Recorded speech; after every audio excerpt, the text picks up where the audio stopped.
दो खबरें, दोनों की दोनों एक दूसरे से अलग जरूर हैं, लेकिन कहीं ना कहीं रिलेटेड है। एक सिलीगुड़ी कॉरिडोर, जिसे चिकन स्नैक बोलते हैं, उसके आसपास चाइनीज प्रेजेंस बढ़ती जा रही है।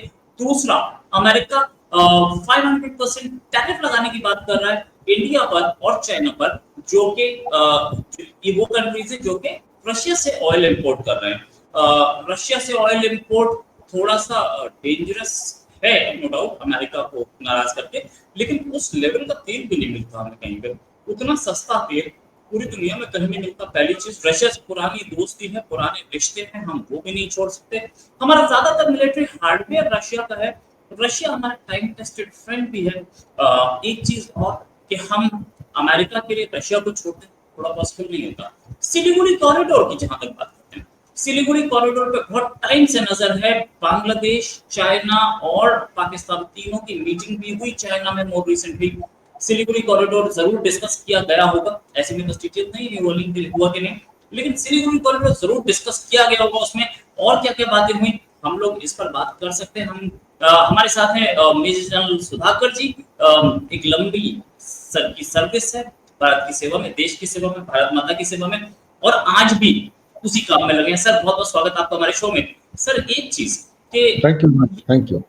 टैरिफ वॉर और सिलीगुड़ी कॉरिडोर, यानी कि चाइना की यहाँ प्रेजेंस, हम दोनों से कैसे डील करेंगे, एक एक करके। देखिए, सबसे पहले तहे दिल से धन्यवाद रोहित कि आपने मेरे को फिर से आपके प्रोग्राम में इनवाइट किया।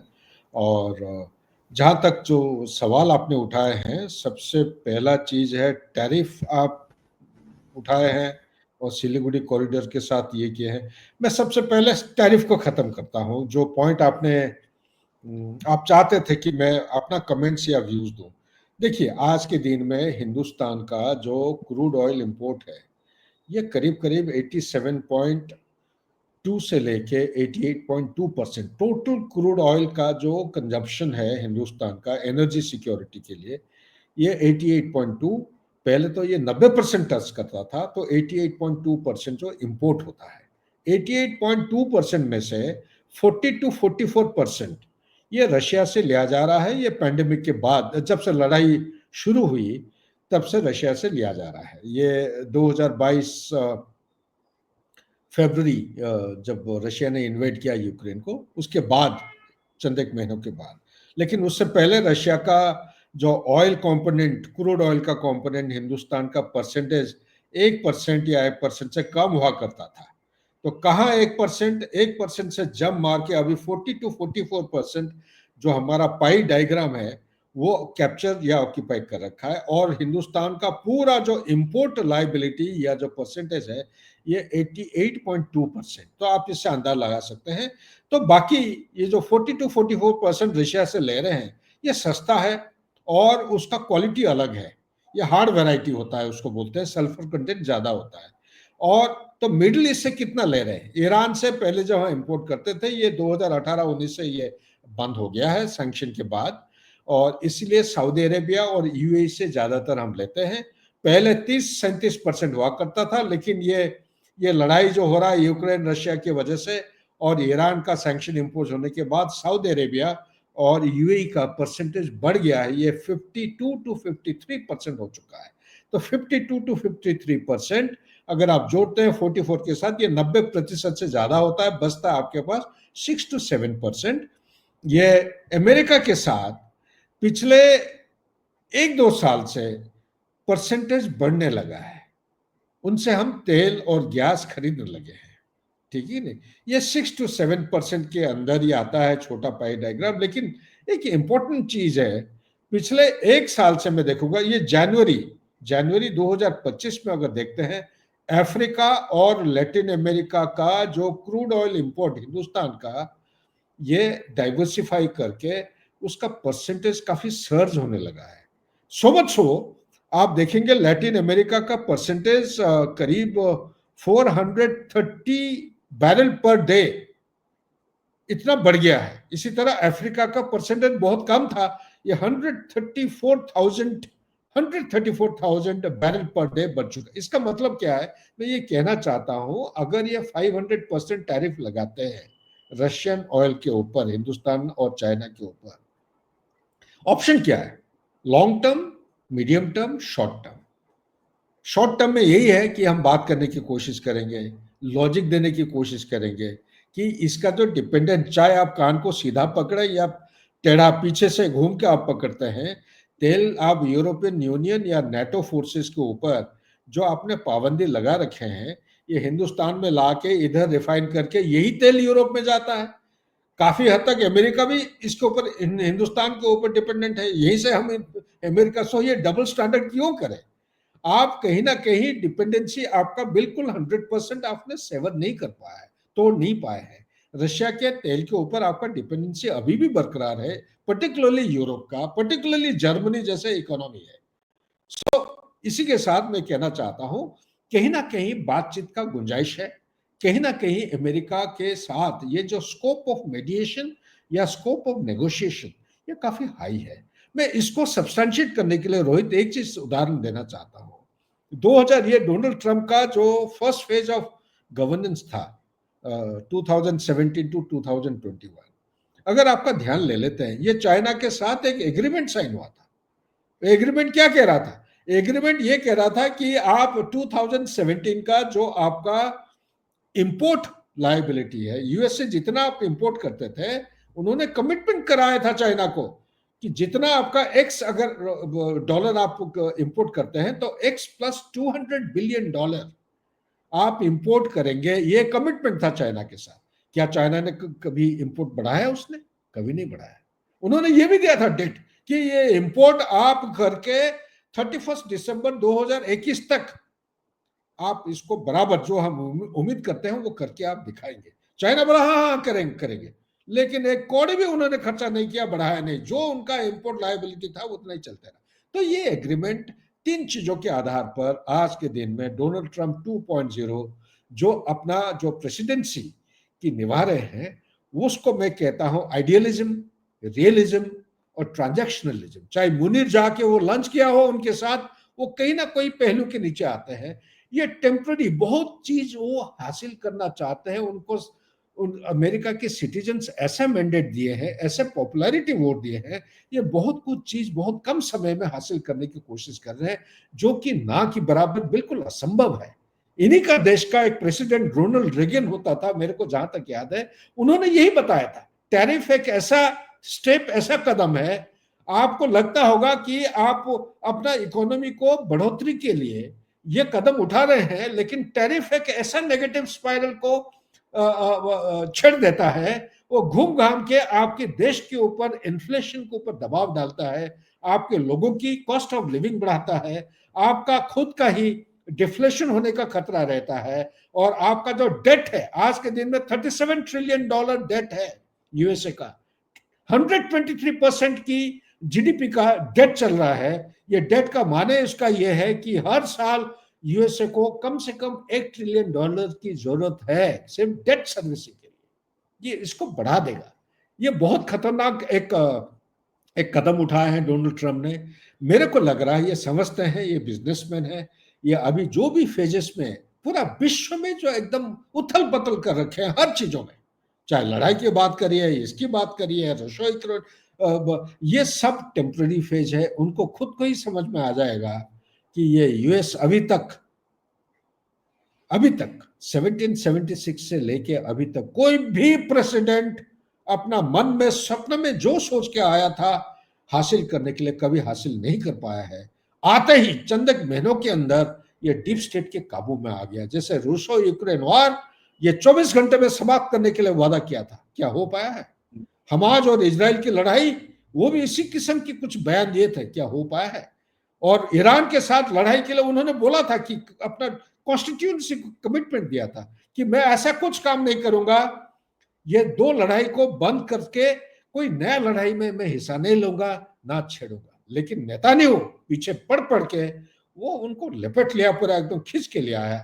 वो इसलिए वो जल्दी खत्म करना चाह रहे थे, खत्म करके वो भागे उधर से, चाहे वो हिट किया हुआ हो या ना किया हुआ, चाहे वो जो फिजाइल मटेरियल 400 किलो जो है यूरेनियम, एनरिच्ड यूरेनियम, उसको हिट किया है या नहीं किया। मैं ये नहीं कह रहा हूं कि वो सही कदम है, गलत कदम है, लेकिन आज के दिन में इसके ऊपर एक सवाल खड़ा हो गया विश्व के सामने कि प्रेसिडेंट ऑफ यूएस जो कदम उठाए हैं, ये जो उनके जो 3 नतांज और इस्फहान और जो फर्दो वाला जो न्यूक्लियर इंस्टॉलेशन, क्या उन्होंने हिट सही सलामत सही जगह पे जाके एक्यूरेटली हिट किया है? तो इन सारे सवालों के जवाब के पीछे वही उत्तर है जो आप जानना चाहते हैं। 500% टैरिफ अगर वो डालते हैं, हिंदुस्तान के पास काबिलियत है डाइवर्सिफाई करने का। हम सऊदी अरेबिया, इराक के साथ परसेंटेज बढ़ा सकते हैं, लैटिन अमेरिका और अफ्रीका से साथ हम डाइवर्सिफाई करके परसेंटेज ऑफ इंपोर्ट को बढ़ा सकते हैं, रशिया के साथ कम कर सकते हैं। मेरा तो सलाह यही होगा सरकार के लिए, थोड़ा सा फ्लेक्सिबल रहना निहायत आवश्यक है, क्योंकि हमारा मुद्दा किसी के साथ टक्कर नहीं लेना है। हमारा मुद्दा है $30 ट्रिलियन यूएस इकोनॉमी बाय 2047 और एक विकसित भारत का एक झलक हम देखना चाहते हैं, एहसास करना चाहते हैं, हमारे देशवासियों को एक मौका देना चाहते हैं कि जो पर कैपिटा इनकम कैसा वो $20,000 पर इंडिविजुअल हासिल कर पाए, ताकि क्वालिटी ऑफ लाइफ इंप्रूव हो पाए। Back to Rohit. अब बात करते हैं सिलीगुड़ी कॉरिडोर पे। एक तो इंडिया की अमेरिका से जो टैरिफ की प्रॉब्लम्स और दूसरी प्रॉब्लम्स, इनफैक्ट बोलूं तो मैं इंजन की प्रॉब्लम भी चल रही है, दूसरी कुछ प्रॉब्लम भी है, नो डाउट अबाउट। पाकिस्तान थोड़ा क्लोज बनने की कोशिश जरूर कर रहा है। हालांकि आसिम मुनीर साहब जो लंच खा के आए थे, कितना महंगा पड़ा है ये पता लग गया, दिख रहा है। लेकिन सिलीगुड़ी कॉरिडोर पे हम प्रॉब्लम्स फेस कर रहे हैं। वहां पर अगर आपको मैप जो आपने मुझे पहले दिखाया, उससे पहले ये मैप सामने है, सर ये सिलीगुड़ी कॉरिडोर की क्या प्रॉब्लम है और चाइना की प्रेजेंस हमारे लिए कितनी बड़ी प्रॉब्लम है? देखिए रोहित, ये मैं एक डिफेंस एनालिस्ट और student of geopolitics and strategy and security होने के नाते मैं हिंदुस्तान के सामने आज के दिन में बहुत सारे चुनौती बढ़ते जा रहे हैं। उनको अगर प्रायोरिटाइज करना पड़े तो मैं ये कहूँगा सिलीगुड़ी कॉरिडोर को प्रायोरिटी 1 पे डालना चाहिए। प्रॉक्सी वॉर को आप बंद नहीं कर सकते हैं, पाकिस्तान करते रहेगा। और आजकल जो जियोपॉलिटिकल डायमेंशंस और डायनामिक्स हैं, कभी यूएसए उसको सपोर्ट करेगा, कभी यूएसए उसको हॉट ब्रेक को जैसे हाथ से छोड़ते हैं ना, गरम पोटैटो कटक करके छोड़ देगा पाकिस्तान को, जैसे वो 2021 को छोड़ छाड़ के भागे थे अफगानिस्तान से। इस तरफ अमेरिका के पास आजकल स्टैमिना और स्ट्रेंथ नहीं है एज ए सुपर पावर। उसका डोमेस्टिक कॉन्स्टिट्यूंसी में ऐसा मुसीबत, ऐसा चुनौती आ रहे हैं और इन चीजों के लिए उसके पास नहीं है स्टैमिना। ये हकीकत है, चाहे आप कुछ भी कह लेते हैं। तो इसलिए ये जो भी कुछ कर रहे हैं ये सिर्फ दिखावा के लिए, और वो रिस्टोर करना चाहते हैं। कोई भी विश्व का सुपर पावर अपना सुप्रीमेसी और अथॉरिटी को हराना नहीं चाहेगा, वो कोशिश करेगा खींच खाच के किसी भी तरह आगे बढ़ाते जाए। तो आज के दिन में डोनाल्ड ट्रंप को 2 चीजें नजर आते हैं, सिर्फ डॉलर कैसे कमाएंगे देश को, ये जो डेट वाला क्राइसिस आपको बताया उसको कैसे संभाला जाए। इकोनॉमी में आज के दिन में सरकार चलाने के लिए $6 ट्रिलियन की रिक्वायरमेंट है एक साल में, रेवेन्यू जनरेट होता है सिर्फ 4 ट्रिलियन। 2 ट्रिलियन की इधर अभाव है, डेफिशिएंसी, कहां से लाएंगे? समझ में है ना? तो मिलिट्री एक्सपेंडिचर एक तरह कमिटमेंट दे दिया अभी तक $866 बिलियन एक साल में, सबसे लार्जेस्ट एक्सपेंडिंग कोई देश है। 700 से 800 उनके मिलिट्री बेसिस हैं, इनको कैसे चलाएंगे? ठीक ही नहीं। सो एक सुपर पावर का फैला हुआ है पूरा एकदम विश्व में, और डोमेस्टिक कॉन्स्टिट्यूंसी में प्राइस राइज होती जा रही है, फ्यूल, फर्टिलाइजर, फूड, हर एक चीज की बढ़ोतरी हो रही है। मैं वही रह के आया हूं, मेरे बच्चे उधर ही है, हालत बहुत खराब है वहां पे। ऊपर से इलीगल माइग्रेंट का केसेस हो रहा है, फेंटेनाइल एक ड्रग है, चाइना ने छोड़ दिया। तो ये जो सवाल आप पूछ रहे सिलीगुड़ी का, इसका ऐसा है कि ये सिलीगुड़ी कॉरिडोर नैरोएस्ट पॉइंट में 21 किलोमीटर आपको ओपन मीडिया मिलेगा, लेकिन एक जगह है जहाँ पे 17 किलोमीटर दूर है, कहाँ, चाइना और हमारा जो चुंबी वैली और हमारे जो बॉर्डर है उसके बीच में। और यहाँ पे 3 देशों का कंधा, शोल्डर है, ये डोमिनेट करता है। एक नेपाल का साउथ वेस्ट कॉर्नर है, जहाँ पे ये जो उनकी प्राइम मिनिस्टर साहब ओइली साहब हैं, प्राइम मिनिस्टर साहब का जो एक कॉन्स्टिट्यूंसी जिला का नाम जपा या ऐसा कुछ बोलते हैं, वो जपा में एक जगह का नाम है दमक। ये करीब करीब 50 किलोमीटर दूर है बॉर्डर से, सिलीगुड़ी कॉरिडोर से। यहाँ पे एक एसीजेड बनाने का उन्होंने सैंक्शन कर दिया है। करीब 466 इंडस्ट्रियल यूनिट यहाँ पे डेवलप होंगे। ज्यादातर चाइना यहाँ पे इन्वेस्टमेंट कर रहा है। चाइना की इन्वेस्टमेंट सिलीगुड़ी कॉरिडोर, जहां से हमारा मेन आर्टरी, रेलवे लाइन और highway north east seven sisters को कनेक्ट करता है, और इतने पास में ला के उधर ये करना, ये बहुत बड़ा एक चुनौती होता है, सिक्योरिटी इंपेरेटिव और चैलेंज है देश के लिए। और मैं ये भी कह देना चाहता हूं, अगर यहाँ पे आप इकोनॉमी और कमर्शियल एक्टिविटी के बहाने में कुछ करना चाहेगा, अगर इजाजत देते हैं चाइना को, ये हमारा दुश्मन जो कि 300 किलोमीटर दूर था, नेपाल को अगर देखते हैं, या 250 किलोमीटर दूर, उसको बिल्कुल डोर स्टेप में लाके आपने छोड़ दिया। हिंदुस्तान को कोई ना कोई कदम उठाना चाहिए। मुझे उम्मीद है कि हमारा जो डिप्लोमेटिक जो डिपार्टमेंट है, जो फॉरेन अफेयर्स, वो कुछ ना कुछ उसको सीरियसली कदम उठा रहे हैं। और मैं तो ये कहूंगा कि क्यों ना हम नेपाल के साथ ऐसा डील करें, ये जो शोल्डर है, एक शोल्डर का हिस्सा उनसे हम खरीद लें, जैसे यूएसए मेक्सिको के साथ डील किया था कोई 100-150 साल पहले, और उन्होंने बॉर्डर को सेटल किया था। उससे क्या होगा, हमारा सिलीगुड़ी कॉरिडोर आज जो 21 या 17 किलोमीटर में कह रहा हूं, ये चौड़ा हो जाएगा एक तरफ से। इसी तरफ अगर आप देखते हैं, डोकलम जो कि 2017 को यहाँ पे स्टैंड अप हुआ था चाइना के साथ, रोक तो दिया हमने डोकलम में, लेकिन वो 9 किलोमीटर पूर्व की तरह उसने क्या किया है कि घुमघाम के एक गांव का नाम है पांगदा गांव, पांगदा गांव के बीच में से गुजरते हुए मकान बना दिया, उसके पॉपुलेशन आके सेटल होने लगे हैं। घुमघाम के आके झांपरी रिज वो दूसरे रास्ते से ऊपर आके पहुंच गया। डोकलम में हमने जो रोका था, एक कारण था कि हम नहीं चाह रहे थे कि वो डायरेक्ट एक्सेस बनाए, रास्ता बनाए झंपरी तक। झंपरी और सिलीगुड़ी कॉरिडोर का जो क्रो फ्लाई डिस्टेंस है, वो इसी तरह करीब 14 से 16 या 18 किलोमीटर दूरी पे है। यहाँ पे फील्ड आर्टिलरी या मोटर ला के आप फायर कर सकते हो, ऑब्जर्वेशन डोमिनेंस यहाँ पे रहता है। तो इसीलिए मिलिट्री साइंस कहता है कि ये दुश्मन को इतना करीब अलाउ करना सही नहीं है, क्योंकि ये भूटान का टेरिटरी है। भूटान के टेरिटरी में जोर जबरदस्ती आके ऑक्यूपाई कर रहा है, तो हमारा जो एग्रीमेंट है भूटान के साथ, क्यों ना परमिट करके, क्यों ना हम ऐसा एक्सरसाइज करें ताकि ये भी शोल्डर हम खरीद लें भूटान से। राइट, तो ये चीज है। तीसरा पॉइंट, भूटान एक फुनसलिंग एक जगह है, उसके आसपास में एक जगह का नाम है गेलेफू।